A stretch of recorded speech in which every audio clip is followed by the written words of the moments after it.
হযরত আবু হুরায়রা রাদিয়াল্লাহু তাআলা আনহু বলেন, আমি সেখানে হযরত ইবনে ওমর রাদিয়াল্লাহু তাআলা আনহু বলেন, আমি হুজুরের সামনে বসা ছিলাম, আমি হুজুরের দোয়া করলাম, আপনি নাজদিনা, যে রাসূলুল্লাহ সাল্লাল্লাহু আলাইহি ওয়াসাল্লাম দোয়া করতেছেন, আয় আল্লাহ আপনি শামে, সিরিয়ায়, আয় আল্লাহ আপনি ইয়ামেনে আপনি বরকত দান করেন।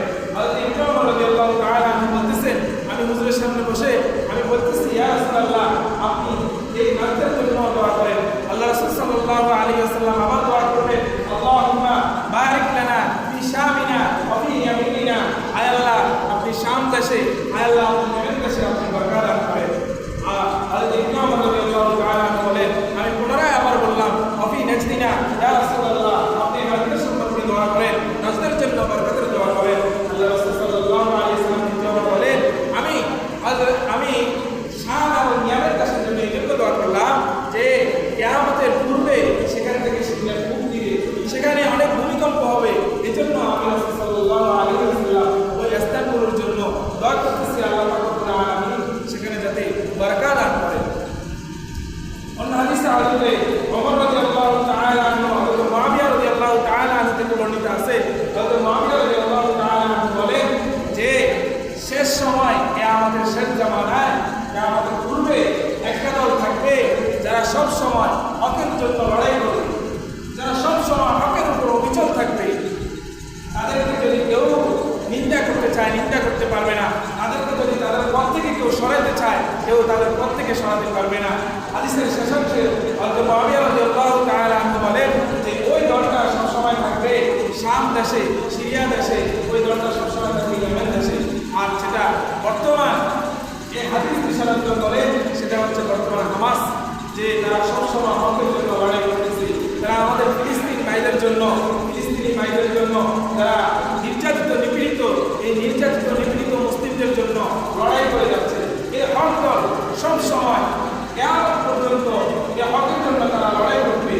যা আজকে অন্য হাদিসে রাসূলুল্লাহ সাল্লাল্লাহু আলাইহি ওয়াসাল্লাম বলেন যে যখন তোমরা দেখবা যে তোমাদের শাম আর ইয়ামেন দেশগুলো ভালো নেই, সেখানে কল্যাণ নেই, তখন মনে করবা পুরা বিশ্বে আর কোথাও কল্যাণ নেই। কারণ আল্লাহ রব্বুল আলামিন আল্লাযী বারাকা হাওলাহু হচ্ছে এই জায়গাটা যেখানে বরকত আছে, যখন সেখানে বিশৃঙ্খলা সৃষ্টি হবে, সেখানে বিশৃঙ্খলা সৃষ্টি হবে, ফিতনা ফাসাদ হবে, তাহলে তোমরা মনে করতে হবে যে তোমাদের পুরা বিশ্বে তখন আর কল্যাণ নেই। যখন ফিতনা ফাসাদ যে তার মূল জায়গায় শাম দেশে চলে আসছে, লিবিয়া শাম দেশ বলতে ওখানে হাদিসে এই লিবিয়া, তারপরে জর্ডান, তারপরে সিরিয়া, ফিলিস্তিন, এই দেশগুলোকে একসাথে বলা হয়েছে। পরবর্তীতে এগুলো ভাগ হয়েছে, বিভিন্ন দেশ থেকে দেশ রূপান্তরিত হয়েছে। কিন্তু হাদিসের ভাষ্য অনুযায়ী যে এই দেশগুলা সবগুলো হচ্ছে বরকতময় স্থান।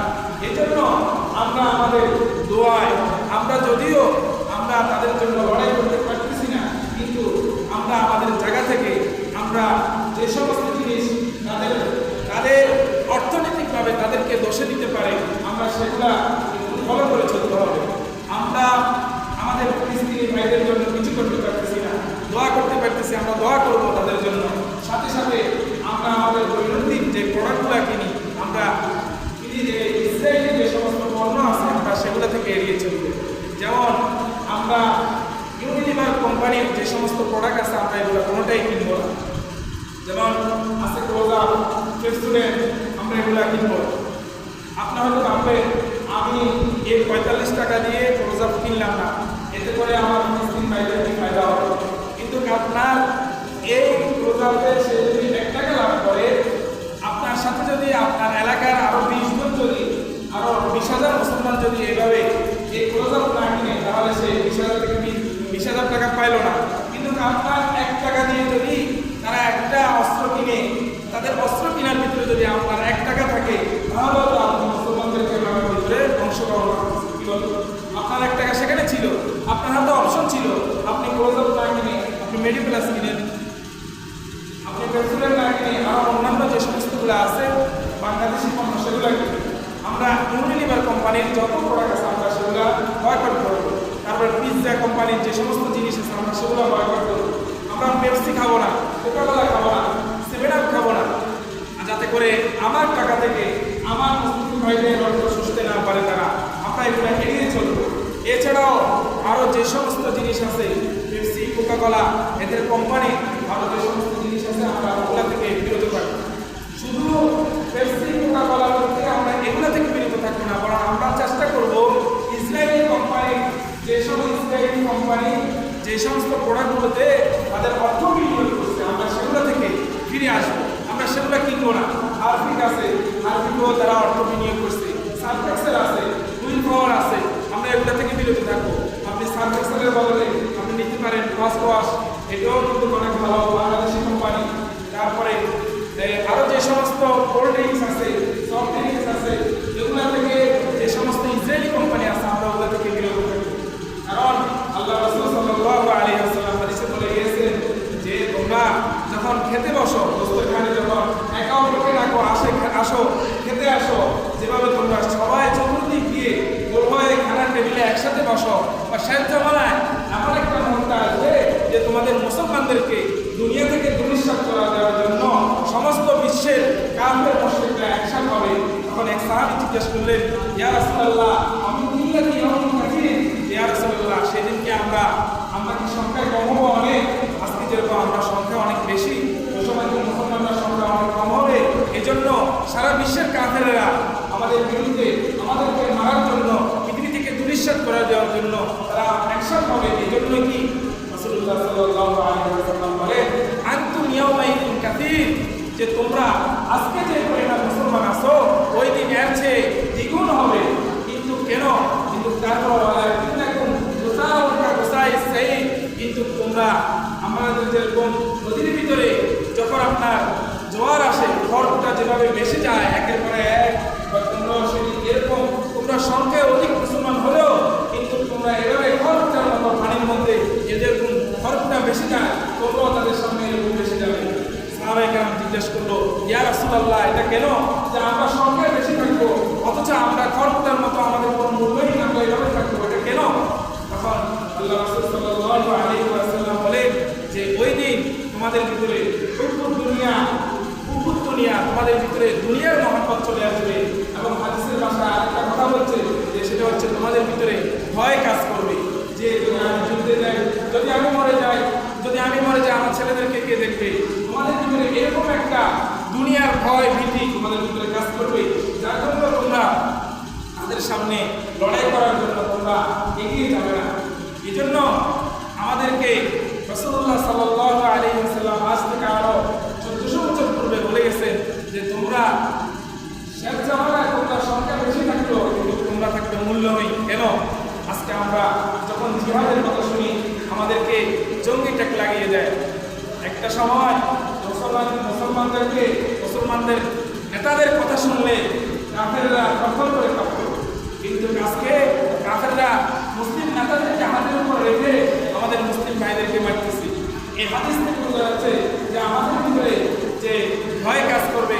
আজকে আরব বিশ্ব দেখেন, আরব বিশ্বে তাদের তেল দিয়ে তাদের এই সমস্ত মিশনারি চালিয়ে আমাদের মুসলিম ভাইদেরকে হত্যা করছে। কেন?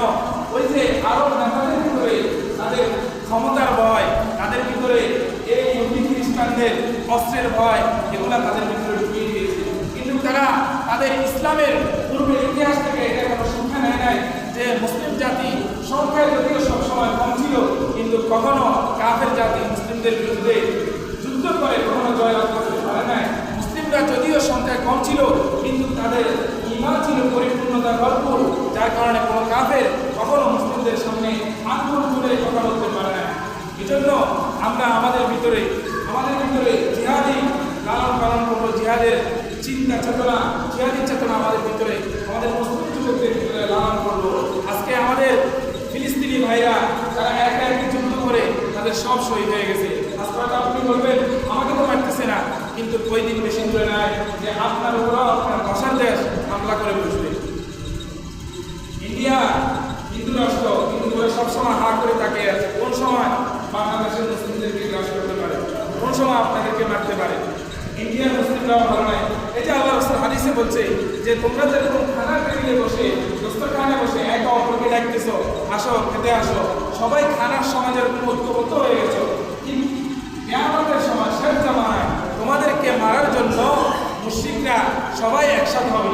আজকে দেখেন যে ফিলিস্তিনে ইসরায়েলেরা তারা মারতেছে মুসলমানদেরকে, ইন্ডিয়াতে মুসলিমদেরকে হিন্দুরা মারতেছে, এরকমভাবে আরও অনেক দেশ আরাকানে মুসলিমদেরকে মারতেছে, তাদেরকে দেশ থেকে ত্যাগ করে দিচ্ছে। এরকম আপনি নিয়ে দেখেন যেগুলো মিডিয়াতে আসছে মুসলিমদেরকে মারতেছে, সেগুলো তো আসলে মিডিয়াতে আসতেছে না, যে যেগুলো পার্সোনালভাবে অথবা ঘরোয়া পরিবেশে মুসলিমদেরকে আক্রমণ করতেছে সেগুলো মিডিয়াতে আসছে না। আমি আমাকে জানতে পারতেছি না মুসলিমদেরকে কীভাবে আক্রমণ করতেছে। এই জন্য আমরা শুধু বসে থাকতে হবে না, আমাদের যুবকদের ভিতরে জিহাদি চিন্তা চেতনা লালন পালন করতে হবে। আল্লাহ পাক রব্বুল আলামিন এই জন্য কোরআনে কারিমে বলেন, ইন্নাল্লাহা আশতারা মিনাল মুমিনিনা আনফুসাহুম ওয়া আমওয়ালাহুম বিআন্না লাহুমুল জান্নাহ। আমি রব্বুল আলামিন মুমিনদের থেকে তাদের নফসকে ক্রয় করে নিয়েছি, বিনিময়ে তাদেরকে আমি জান্নাত দিব। এই জন্যই কারণ মুসলিমরা কখনো তারা জিহাদ করার সময়, তারা জিহাদে বের হওয়ার সময় এই চিন্তা চেতনায় বের হয় যে আমি শহীদ হব। এই জন্য আল্লাহ পাক রব্বুল আলামিন শহীদের মর্যাদা বলতে গিয়ে কোরআনে কারিমে বলেন, ওয়ালা তাহসাবান্নাল্লাযীনা কুতিলু ফী সাবিলিল্লাহি আমওয়াতা। তোমরা কখনো মুসলিমদের শহীদদেরকে তোমরা কখনো মৃত ব্যক্তি করবে না, কারণ কারণ তারা তাদের প্রভুর নিকটে জীবিত এবং তারা রিজিক প্রাপ্ত। এজন্য আমরা নিজেদেরকে আমাদের যে ফিলিস্তিনি ভাইরা আছে তাদের জন্য আমরা দোয়া করব, এবং কি আমরা মাঠ পর্যায়ে যে সমস্ত জায়গায় আমরা তাদের জন্য প্রতিবাদ করতে পারবো, যে জিহাদ বন্ধ হওয়ার জন্য কিংবা ইসরায়েলি এই মারামারি বন্ধ করার জন্য আমাদের যে সমস্ত সোশ্যাল মিডিয়া আছে, কিংবা আপনি চাইলে তাদের যে সমস্ত দূতাবাস আছে সেগুলোতে স্মারকলিপি দিতে পারেন।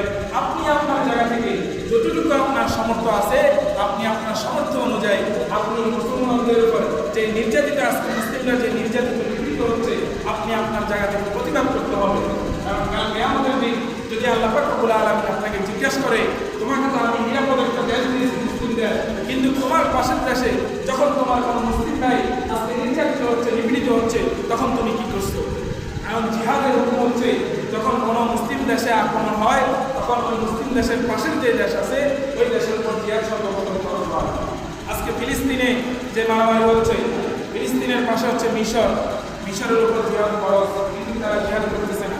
এইভাবে একের পর এক তার চতুর্দিকে যে সমস্ত রাষ্ট্রগুলো আছে জিহাদের হুকুম হচ্ছে ওই সমস্ত মুসলিম রাষ্ট্রের উপর প্রথমে জিহাদ খরচ হয়, কিন্তু যখন তারা করে না তারপরে যে সমস্ত দেশ আছে তাদের উপর খরচ হয়। এরকমভাবে পুরা মুসলিম কান্ট্রির উপর বর্তমান বিশ্বের 56টি মুসলিম রাষ্ট্র আছে, প্রত্যেক রাষ্ট্রের উপর এখন আমাদের এই ফিলিস্তিনি নির্যাতিত নিপীড়িত মুসলিম ভাইদের জন্য আওয়াজ ওঠা দরকার, এবং কি জিহাদ খরচ এখন।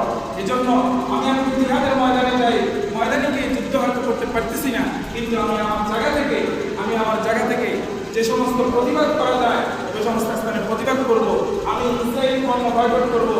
তারপরে আপনি আপনার জায়গা থেকে যখন কোনো লং মার্চ হয় সেখানে গিয়ে আপনি ইসরায়েলের এই বর্বরতার জন্য আপনি তাদের সামনে প্রতিবাদ করে সারা বিশ্বে আপনি আওয়াজ উঠাতে হবে, যাতে করে আপনাকে যদি আল্লাহ পাক রব্বুল আলামিন কালকে আমাকে জিজ্ঞাসা করে এটার উত্তর আপনি সঠিকভাবে দিতে পারেন। তাই আমরা সকলেই যথাযথভাবে আমাদের 5 ওয়াক্ত নামাজের পরে আমরা আমাদের ফিলিস্তিনি ভাইদের জন্য দোয়া করব, এবং কি যে সমস্ত স্থানে সোশ্যাল মিডিয়ায় কিংবা আমি আমার দৈনন্দিন প্রোডাক্টগুলোতে আমি ইসরায়েলি পণ্য বয়কট করে চলবো। হয়তো আমি অনেক কিছু তাদেরকে দান করতে পারতেছি না, কিন্তু তাদেরকে মারার জন্য আমার টাকা থেকে যাতে 1 টাকা সেখানে না যায়। আপনি হয়তো বলবেন যে আমি পেপসি খাচ্ছি না, আপনি দেখেন আপনারা যদি পেপসি না খাওয়া মানে এটা নয় যে দোকানে পেপসি আছে ওই দোকানে আমরা হামলা করবো, এমনটা আমরা কখনোই করবো না। আমরা আমাদের প্রত্যেকের নিজস্ব স্থান থেকে আমরা খাওয়ার পরে সফট ড্রিঙ্ক আমরা পান করি, সেটা আমরা বর্জন করলাম, আমরা অন্য কোম্পানির যেটা আছে সেটা খেলাম। একটা সময় দেখবেন আপনারা যখন বিশাল সমাজে এই ইসরায়েলি পণ্যগুলো বয়কট করেন, তখন দেখবেন তাদের ব্যবসা অনেকটা দশ নেমে যাবে। এই জন্য আমরা আমাদের নিজস্ব স্থান থেকে যতটুকু সম্ভব আমরা ইসরায়েলি পণ্য এবং আমাদের ফিলিস্তিনি মুসলিম ভাইদের জন্য আমরা দোয়া করব, এবং যে সমস্ত স্থানে আমরা প্রতিবাদ করতে পারি সেখানে আমরা প্রতিবাদ করব। আল্লাহ পাক রব্বুল আলামিন আমাদেরকে যে সমস্ত কথাগুলো রয়েছে এগুলো পরিপূর্ণ মানার তৌফিক দান করেন। ওয়া আলহামদুলিল্লাহ।